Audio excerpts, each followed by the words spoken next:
Det der har i dag fået entusiastiske computerfans til at møde op på arbejde med røde øjne efter alt for lidt søvn.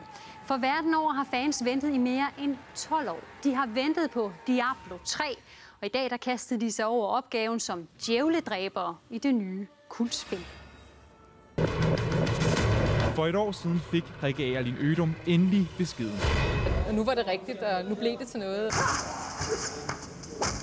For første gang siden år 2000 var endnu en udgave af det populære Diablo-spil på vej i butikkerne. Når man så begyndte at se trailerne til den, og betaen kom og sådan noget, så var det lidt sådan et, okay, jamen, det holder nok alligevel.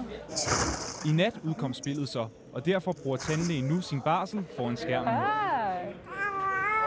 Der er det jo fedt at komme tilbage, hvor det er det der dystre, dungeon-agtige, uhyggelige univers. Det handler om dæmoner, der er kommet op fra underverdenen, og som nu skal nedkæmpes for hver en pris. Jeg spiller en Demon Hunter. Og med 1,2 millioner forudbestillinger er det mest ventede spil nogensinde.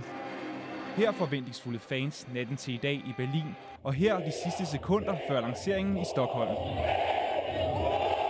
Faktisk er interessen så stor, at internetfirmaet UC i nat måtte udskyde en planlagt opdatering af internettet. Vi ved, at der er folk, der er taget fri, og folk, der har indkaldt venner og bekendte til at se og spille hele natten, og så synes vi vil gøre noget. På internetcaféen Let's Play på Frederiksberg er de dedikerede fans nu klar til at erstatte virkeligheden med Diablos dystre univers. Jeg købte det derhjemme, men min computer var ikke god nok til at køre det, så jeg er taget herned for at spille det.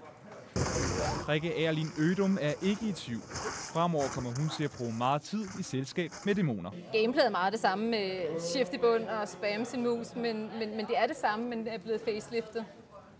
Så må vi jo så se, hvor lang tid det holder. Ja, Rikke Ødum er ikke den eneste fan. Diablo 3 forventes alene i år at sælge 5 millioner eksemplarer på verdensplan.